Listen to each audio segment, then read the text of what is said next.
La pregunta es clara respecto al culto a Dios y enfocado al segundo mandamiento. ¿Qué tenemos que tener en cuenta? Que Dios ha prevenido, y del verso 1 al 12 la respuesta la encontramos.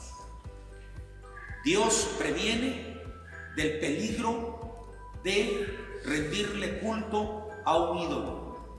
En el caso de Israel, a los ídolos de Canaán. Y enfatizó mucho el culto en el espíritu y en verdad, como dice Juan capítulo 4, verso 24. Pero vamos a ir adelante. El siguiente capítulo, que es el capítulo 13, ahí vamos a encontrar la pregunta número 19, que también está relacionada con la anterior. ¿Cuáles fueron las precauciones que Dios proveyó o preparó para resistir la idolatría a la nación de Israel, a su pueblo? La respuesta la tenemos en el capítulo 13. Hay aquí cosas interesantes, pero por lo menos hay 3 veces que el Señor reclama su absoluta complacencia en su pueblo, que su pueblo solamente se complazca en él. Hay 3 veces que dioses ajenos se repite esta frase. Verso 1, vamos en pos de dioses ajenos, dirían, que no conociste, y sirvámosles. Bueno, vamos a leer todo el verso para entenderlo. Cuando se levantare en medio de ti profeta o soñador de sueños, y te anunciare señal o prodigios, y si se cumpliere la señal o prodigio que él te anunció, diciendo, vamos en pos de dioses ajenos que no conociste, y sirvámosles, no darás oído a las palabras de tal profeta. Eso está en el verso 1 y en 2. En el verso 6 nuevamente encontramos: si te incitare tu hermano, el hijo de tu madre, o tu hijo, tu hija, tu mujer o tu amigo íntimo, diciendo en secreto, subrayo, en secreto, vamos y sirvamos a dioses ajenos que ni tú ni tus padres conocisteis, de los dioses de los pueblos que están en vuestros alrededores, cerca de ti o lejos de ti, desde un extremo de la tierra hasta el otro extremo de ella, no consentirás con él. En el verso 13 del mismo capítulo, si oyeres, empieza en el 12, si oyeres que se dice de alguna de tus ciudades que Jehová tu Dios te da para vivir en ellas, que han salido de en medio de ti hombres impíos, que han instigado a los moradores de su ciudad, diciendo, vamos y sirvamos a dioses ajenos que vosotros no conocisteis, tú inquirirás y buscarás y preguntarás con diligencia, y si pareciere verdad, cosa cierta, que tal abominación se hizo en medio de ti, irremisiblemente herirás a filo de espada a los moradores de aquella ciudad. Todo esto tiene que ver con la pregunta número 19. Dios dio su previsión, ¿de acuerdo? Hermano, Dios nos previene, sin duda lo hace. Podríamos unir nuestro pensamiento para la respuesta de la pregunta 19 con lo que leímos en el pasado capítulo 12. Es decir, los 2 capítulos, el 12 y el 13, pueden ayudarnos a contestar esta pregunta. ¿Cuáles precauciones? Bueno, el 12 ya nos habló, ¿verdad? ¿Vas a destruir qué? Todos los dioses. Y número 2, vas a derribar sus altares. Estoy hablando de la respuesta de esta pregunta número 13. Y la tercera parte de la respuesta la encuentras en el capítulo 13. Y vas a dar muerte incluso a los falsos profetas y aquellos que cayeron en su idolatría. Hermano, el segundo mandamiento, que es del que estamos hablando, es un mandamiento muy importante para nosotros en el día de hoy. ¿Por qué? Porque vivimos en una situación donde más que nunca debemos de considerar el poder de la palabra. Hermano, la palabra es lo más poderoso que hay. La palabra puede convencer. O sea, puede haber otras cosas en el hombre que convencen. Ciertas impresiones, ciertos vislumbres, pero cuando empieza a hablar aquella persona, lo que está enviando es poder. ¿Poder de qué? De convencimiento. Puede decir sí, pero realmente en su corazón es no.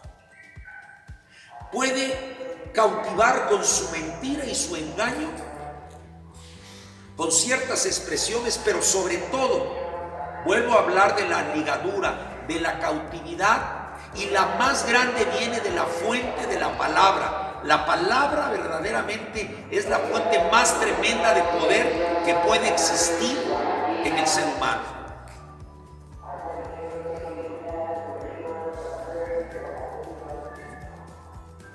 La palabra puede ir acompañada con ciertos gestos en el rostro, con ciertas expresiones del tacto, una palmadita así, o sea, algo que tú podrías decir, ay, no es así. Esta pregunta, capítulo número 13, y desde el 12 encontramos la respuesta. La pregunta es la número 19. Dios nos instruye a estar muy atentos a las previsiones, que estemos precavidos, porque no es tan sencillo, hermanos, enfrentarse a una ciudad llena de costumbres idólatras, de paganismo y de carnalidades. Bien, el capítulo 14 nos lleva a dos preguntas. Quiero nada más para que usted observe, hay una palabra que es repetitiva, es la palabra comer. Versículo 3, nada abominable comerás. Versículo 6, y todo animal de pezuñas que tiene hendidura de 2 uñas y que rumiere entre los animales, ese podréis comer. Verso 9, de todo lo que está en el agua, de esto podréis comer, todo lo que tiene aleta y escama. Verso 20, toda ave limpia podréis comer. Hermano, la pregunta número 20 va a ayudarnos a entender que hay una palabra principal. Aparte, hay otra palabra. Esta otra palabra es diferenciación o distinción. O sea, lo que Dios deseaba era que el pueblo pudiera entender que hay necesidad que su pueblo medite, reflexione, que ese pueblo, o sea, nosotros somos un pueblo de Dios, ¿de acuerdo? Somos un pueblo escogido, no somos cualquier tipo de personas, somos hijos e hijas de Dios, y por lo tanto tiene que haber una diferencia en todas las áreas de la vida del creyente. Tiene que haber una diferencia. Si no la hay, entonces no existe ese pueblo. O no, mejor rectifico, no eres parte de ese pueblo. El pueblo escogido de Dios es diferente. Hay una diferenciación. Tiene que ser muy clara en toda la vida del ser humano al cual el Señor rescató y lo hizo hijo e hija suyo. Entonces, tiene que haber una diferenciación. Y esta pregunta no se aleja del segundo mandamiento. ¿Cuál es el segundo mandamiento? No tendrás dioses ajenos delante de mí.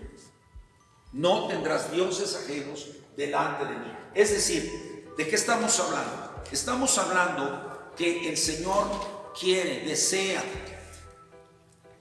que seas tú una persona muy decisiva en cuanto a hacer como Dios quiere que tú seas. La respuesta del capítulo, de la pregunta 20 del capítulo 14, entonces tenía que ver con la diferenciación. Por ejemplo, toca el modo de hacer duelo por los difuntos. Debería ser diferente. Debía de comer solamente lo que era limpio, la comida kosher, es la comida limpia. Y 3, debía de ofrecer sus diezmos de los frutos de su trabajo. Esto usted puede considerarlo a través de la lectura del capítulo 14. Pero el capítulo 14 también nos da una perspectiva hacia adelante en el Nuevo Testamento. Y entonces el apóstol Pablo, y precisamente tiene que ver la pregunta 21 con la interpretación que Pablo hace sobre la alimentación. Y en 2 de Corintios capítulo 6 verso 17, él interpreta lo inmundo en términos espirituales, ¿de acuerdo? No en lo que come el ser humano, o sea, en la carne y otras cosas más, mayormente en la carne, sino que la interpretación de Pablo va hacia los términos espirituales, es decir, como tipos, de ese tipo de carne, eran tipos de lo impuro en la esfera moral. Eso es lo que le llama Pablo, precisamente lo interpreta en cuanto al asunto de la diferenciación que debería de tener el pueblo de Dios. Por supuesto que dijo Jesús que todo podíamos comer con acción de gracias, con una oración en gratitud a Dios.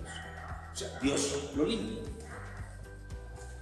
Ahora, en Colosenses capítulo 2, verso 16, Pablo lo que hace es que hay cosas que tienen que ver con leyes ceremoniales. Había otras leyes que eran las leyes de gobierno para Israel, y había otras leyes que tenían que ver con la vida verdaderamente personal. Entonces, lo que habla Pablo es que en cuanto a estas leyes ceremoniales, como por ejemplo este tipo de comidas, mejor dicho, de animales que entraban en la alimentación del pueblo, pues eran cuestiones ceremoniales que ya no están vigentes. ¿De acuerdo? Continuamos. Capítulo 15. No vamos a tener pregunta en el capítulo 15, solamente que ustedes en su comentario, cuando lleguen a estos capítulos, mediten que el capítulo 15 habla del año de remisión.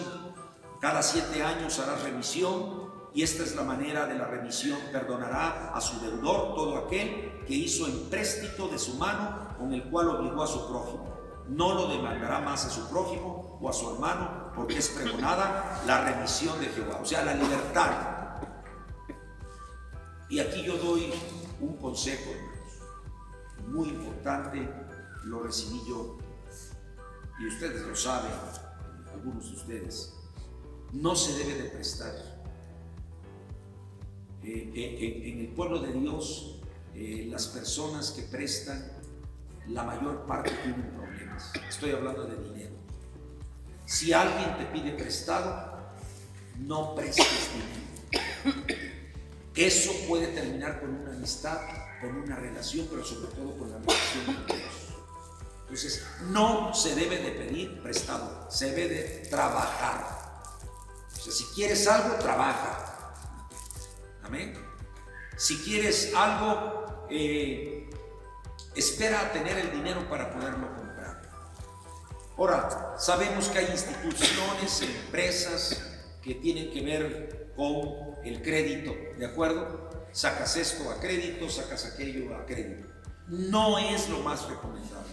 Sin embargo, sabes muy bien que no es lo mismo que una empresa te preste a que te preste cualquier persona que no tienes de alguna manera cómo comprobar que le prestaste dinero. ¿Están aquí?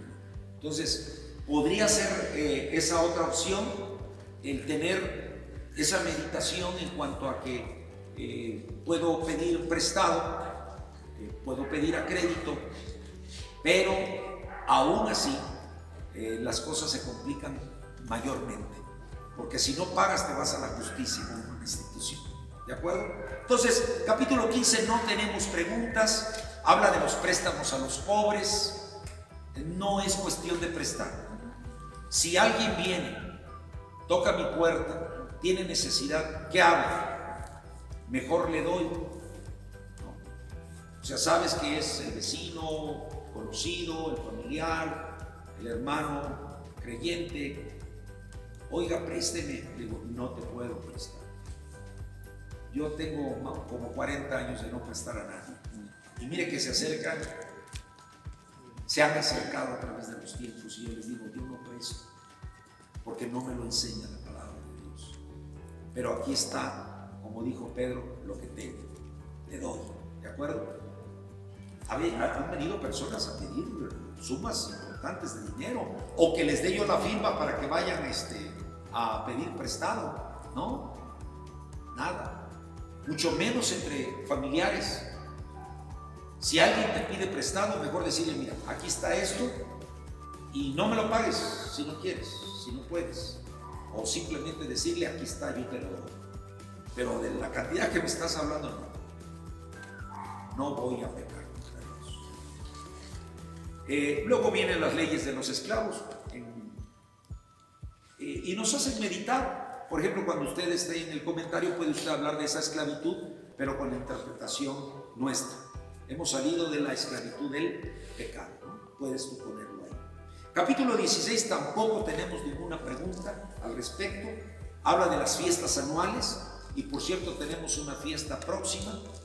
Las fiestas tenían verdaderamente propósitos maravillosos. En el verso 2, por ejemplo, dice: y sacrificarás la Pascua a Jehová tu Dios, de las ovejas y de las vacas, en el lugar que Jehová escogiere, para que habite allí su nombre. O sea, entendemos, hermano, que las fiestas del Señor se tienen que hacer en lugares propios. Amén. Como por ejemplo, un lugar que ha sido dedicado a la alabanza, a la oración, a la enseñanza de nuestro Dios. Entonces, hay cosas aquí interesantes. Por eso tenemos, por ejemplo, aquí en la Iglesia de Cristo, en este lugar, por lo menos 2 fechas. En abril tenemos una fiesta y en septiembre tenemos una fiesta. Estamos pensando también que vamos a tener la fiesta nuevamente, lo hemos hecho, pero de una forma más elaborada para recibir el año nuevo, ¿verdad? Que Dios nos dé. Pero lo estamos viendo. Las fiestas son una bendición. Capítulo 17. Ya nos estamos acercando porque no son más que 24 preguntas. Y ya vamos, ¿cuántas? En 21, ¿verdad? La pregunta 22 precisamente está en el capítulo 17. Al final del capítulo, verso 14: cuando hayas entrado en la tierra que Jehová tu Dios te da, y tomes posesión de ella, y la habites, y digas: pondré un rey sobre mí, como todas las naciones que están en mis alrededores. Ciertamente pondrás por rey sobre ti al que Jehová, tu Dios, escogiere. De entre tus hermanos pondrás rey sobre ti. No podrás poner sobre ti a hombre extranjero que no sea tu hermano. La pregunta 22 tiene que ver con las instrucciones que Dios da para que el rey cumpliera el pensamiento de Dios. Y usted podría decir, bueno, esto en relación directa conmigo, ¿qué tiene que ver? Hermanos, hay siempre en nuestra vida cotidiana alguien que dicta leyes, casi leyes. Bueno, son órdenes. Y tenemos que pensar, hermano, que Dios nos da la oportunidad de ser libres todos los días, pensando en cada uno de estos 5 puntos que tengo como respuesta en la pregunta 22. Son instrucciones muy buenas que pueden ser aplicables a nuestra vida cotidiana. Por ejemplo, siempre tienes que pensar en que quien te da una orden debe de ser una persona que Dios ha puesto para que te dé ese tipo de órdenes. ¿De acuerdo? No debes de recibirla de otra persona. Segundo, que cuando te sientas poderoso, sobre todo cuando hay dinero, se siente uno poderoso o no. Sí, porque piensas que con el dinero, pues, hermano, es un asunto bastante delicado tener dinero. Porque hay otros que están como animales de rapiña y dicen, de aquí soy. ¿Cómo no? Cuidado, cuidado, porque el dinero puede ser algo que puede ser efectivo contra ti y contra tu paz. Número 3, aquí ya habla de otras cosas respecto a las mujeres, pero no deja de ayudarnos a entender, hermano, que para el hombre es bien terrible. Otro asunto es el amontonar riquezas y el otro asunto es el más importante. Fíjese que el rey debía de escribirse una copia de la ley. Esa copia sería exclusiva para él. Es muy importante. Tenemos que tener mucho cuidado en no dejar la escritura. Eso debe de ser un hábito y una costumbre maravillosa que no debemos de olvidar. Si tú no vas a la Biblia todos los días, puedes caer en cualquier momento en debilidad y en engaño y en mentira. Pero si estás con la palabra delante de ti, seguramente la palabra será luz. Bueno, este es el capítulo 17. Del capítulo 18, ahora sí, hay 2 preguntas. Son las últimas preguntas. Yo quisiera que observaran que comienza con un asunto sobre los levitas. Y ya para el verso 9 tenemos aquí una lectura que nos va a ayudar para meditar en una pregunta. Cuando entres a la tierra que Jehová tu Dios te da, no aprenderás a hacer según las abominaciones de aquellas naciones. No se ha hallado en ti quien haga para asar a su hijo o a su hija por el fuego, ni quien practique adivinación, ni agorero, ni sortílego, ni hechicero, ni encantador, ni adivino, ni mago, ni quien consulte a los muertos. Porque es abominación para con Jehová cualquiera que hace estas cosas, y por estas abominaciones Jehová tu Dios, por estas abominaciones, subrayo, echa las naciones de delante de ti. Así que tengamos mucho cuidado con esto, hermanos. La adivinación es reprobada. Usted dirá, pero aquellos tiempos, no, pero en estos tiempos. No sé si ustedes conozcan personas que vivan sujetas y ligadas al horóscopo. ¿Sí las conocen o no las conocen? Nosotros mismos en algún momento apenas nos poníamos ya para iniciar, y decíamos, pues yo soy del signo zodiacal, por ejemplo yo, Cáncer, fíjese hasta la misma palabra, ¿no? De ese signo, yo soy Cáncer, decía yo, a ver qué me depara el día hoy. ¿Están aquí conmigo? Es terrible, eso es abominación aquí. ¿Por qué nace eso? El hombre quiere saber el futuro. ¿Sí? Pero Dios determina que eso es una abominación. ¿Por qué? Hay por lo menos tres cosas que aquí hay que considerar. La primera es que, aunque el anhelo del hombre es saber el futuro, el único que lo conoce es Dios. Número dos, el hombre está en su naturaleza acostumbrado a consultar a alguien para resolver sus problemas. ¿Está aquí conmigo? ¿Es cierto o no? Sí. Y en el peor de los casos, que no por ser el peor no es algo que está continuamente visible, es que van a los espíritus. Se le llaman mediums, personas que supuestamente pueden tener comunicación con otras personas en un cierto momento. Ahora, esto tiene que ser muy claro para nosotros, que es una abominación, porque al único que debes de consultar es a Dios, a través de la oración. Y lo tercero en esta pregunta, para responder, sería que Dios ha prometido levantar una orden de profetas verdaderos. Lo hizo en los tiempos en que se cumplió precisamente este anhelo de Dios. Lo tuvo, por supuesto, el cumplimiento felizmente, y ahora tenemos el don de la profecía. Pero este don también, en los momentos que el Señor así quiera hacer, lo va a usar, el don de la profecía. Sobre esto tiene uno mucho que decir, pero hay poco tiempo hoy. Vamos a entrar a la última pregunta, es la número 24.